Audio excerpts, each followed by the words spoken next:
Bonsoir et bienvenue au club des explorateurs de l'imaginaire ludique. Peu de jeux de rôle suscitent des réactions aussi tranchées que celui qui nous intéresse aujourd'hui. Anima Beyond Fantasy, c'est son nom, est un jeu espagnol créé par Carlos B. García Aparicio. Lorsqu'il est publié pour la première fois en 2005, il fait sensation. Tout en couleurs, ce qui n'était pas encore si courant à l'époque, le livre de base était richement illustré dans un style clairement inspiré des animés et des RPG japonais. D'ailleurs, la légende prétend qu'Anima devait originellement être le jeu de rôle papier officiel de Final Fantasy, avant que Square Enix décide de se rétracter. Gros succès commercial lors de sa sortie, Anima est pourtant un jeu qui a profondément divisé les joueurs. Certains ont été totalement rebutés par les règles, jugées beaucoup trop lourdes et complexes, qui lui vaudront d'être souvent comparées à Rollmaster. D'autres au contraire ont été charmés par l'univers visuel et la profondeur offerte par ce même système. Encore aujourd'hui, mentionnez Anima dans une conversation avec des rôlistes et vous susciterez probablement l'une ou l'autre de ces réactions. Anima a récemment fait l'objet d'une réédition. C'est donc une bonne occasion d'en parler dans un des 6. Anima prend place sur un monde nommé Gaïa. Il y a bien longtemps, à une époque aujourd'hui oubliée, l'homme attira l'attention d'entités venues d'un autre monde. Après avoir longuement observé l'humanité, ces entités décidèrent de s'en inspirer pour créer une nouvelle race de feu et d'obscurité, dont les âmes passionnées possédaient un lien puissant avec le monde spirituel, leur donnant des capacités que l'on nommerait plus tard magie. Cette race était celle des Dugzaristes. Mais les créateurs mystérieux n'étaient toujours pas satisfaits, et ils plongèrent dans les rêves et l'imagination de l'homme pour créer une autre race, celle des elfes, les Sylvains. Mais déjà les démiurges commencèrent à être en désaccord. Certains estimaient que les humains et les Dugzaristes méritaient déjà toute leur attention. D'autres au contraire usèrent et abusèrent de leur pouvoir pour créer sans cesse de nouvelles races, monstres, dieux et démons. Jusqu'à ce que cette différence d'opinion dégénère en guerre dans le royaume des cieux. Les entités créatrices s'affrontèrent, une guerre totale qui ne dura pourtant que quelques minutes. Au terme de ce conflit aussi bref qu'apocalyptique, seules deux entités demeurèrent.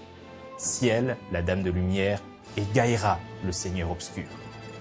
Après la guerre des cieux commença une ère de prospérité, durant laquelle les différents peuples se développèrent, formant des cités, des nations, et bientôt des armées. Les Dugzaristes étaient inquiets que le monde soit à nouveau plongé dans le chaos, et décidèrent de frapper les premiers afin de dominer Gaïa, déclenchant la guerre de l'obscurité. Si leur plan échoua, les rapports entre les différents peuples furent à jamais détériorés. Ce fut le début de l'ère du chaos. Durant cette période étrange, des individus parvinrent à atteindre une puissance hors du commun, devenant eux-mêmes de quasi-divinités. L'un de ces individus était celui que l'on nommerait bientôt le Christ. Comme celui de nos religions judéo-chrétiennes, le Christ de Gaïa fut trahi par un de ses disciples et crucifié, mais ses apôtres allaient changer la face du monde, établissant de nouveaux royaumes et mettant un terme à l'ère du chaos. Parmi ces royaumes, l'un des plus puissants est le Sacro-Saint Empire d'Abel, fondé par Zorn Giovanni, un descendant des apôtres. Le Sacro-Saint Empire allait bientôt conquérir l'ensemble du monde connu, réunissant sous sa bannière près de 40 royaumes répartis sur 2 continents. 700 ans ont passé depuis cette ère légendaire. La nouvelle impératrice, Élisabeth Barbados, est contestée en raison de son jeune âge et du fait qu'elle n'appartient pas à la lignée de Giovanni. De nombreux royaumes ont fait sécession et des groupes occultes s'agitent dans l'ombre, menaçant de replonger Gaïa dans une nouvelle ère du chaos.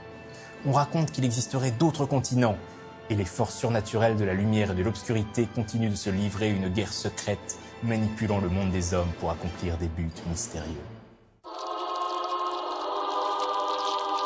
Les personnages d'Anima sont des héros dont les actions sauveront le monde de Gaïa des forces qui tentent de le livrer au chaos. Les humains sont en apparence la seule race qui existe encore sur Gaïa, mais les âmes des races disparues perdurent par-delà le temps, et s'incarnent parfois chez des humains qui deviennent alors des Néphilim, c'est-à-dire des humains ressemblant aux Sylvains ou aux Dugzaristes de jadis. Les personnages sont définis par 8 caractéristiques principales: la force, la dextérité, l'agilité, la constitution, l'intelligence, le pouvoir, la volonté et la perception. Ils posséderont ensuite des aptitudes regroupées en champs principaux et champs secondaires. Les champs principaux sont au nombre de 3, le champ martial, c'est-à-dire tout ce qui a trait au combat, le champ mystique, la magie, et le champ psychique, l'esprit. Quant au champ secondaire, il s'agit en fait de toutes les compétences que le personnage peut utiliser, regroupées en compétences athlétiques, vitales, sensorielles, clandestines, sociales, créatives et intellectuelles. Les personnages sont créés en tirant leurs caractéristiques principales au dé, à l'ancienne, puis en répartissant des points dans les différents champs. Mais avant de savoir dans quel champ on peut mettre ces points, il faudra d'abord choisir un archétype parmi 6, combattant, mystique, psy, furtif, artiste martial ou sans classe. Puis une fois l'archétype déterminé, le joueur devra choisir sa classe parmi la vingtaine disponibles, allant du guerrier à l'illusionniste en passant par le paladin noir, l'explorateur ou le sorcier mentaliste. Il existe au passage 4 types de pouvoirs surnaturels dans Anima, les pouvoirs liés au ki, les pouvoirs psy, la magie et les invocations. Le système d'Anima utilise des D10 et des D100. Pour les jets de compétences, le joueur jette un D100 et ajoute le score de compétence du personnage ainsi que d'éventuels bonus et malus selon la situation. Le total doit être supérieur à une valeur qui correspond à une difficulté fixée par le meneur de jeu. Par exemple, pour une action de routine, il faudra faire 20 ou plus, tandis que pour une action très difficile, il faudra faire 140 ou plus. Il existe des actions surhumaines pour lesquelles il faudra obtenir 300 ou plus, autant dire que le commun des mortels n'a pas vocation à accomplir de tels exploits. Si le système de base d'Anima n'est pas très compliqué, fondamentalement, le vrai problème du jeu, c'est qu'il s'agit d'une collection infernale de contre-exemples, d'exceptions et de sous-règles. On comprend rapidement pourquoi le jeu a la réputation d'être une usine à gaz auprès de certains joueurs. La grande force d'Anima, c'est la richesse qu'il offre en matière de création de personnages. Il y a tellement d'options disponibles qu'il est peu probable de tomber 2 fois sur le même avatar, et l'évolution des personnages tout au long d'une campagne sera donc particulièrement intéressante. Par contre, désolé pour les fans, mais j'ai rarement vu un système aussi inexploitable.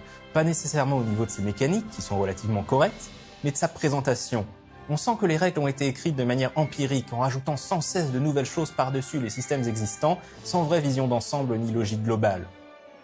Après, il y a l'aspect visuel. Par rapport à la première édition du jeu, dans laquelle les illustrations étaient réalisées par des artistes de tous horizons, japonais, chinois ou européens, la nouvelle édition d'Anima met en avant les œuvres d'un artiste en particulier, Wen Yu-Li.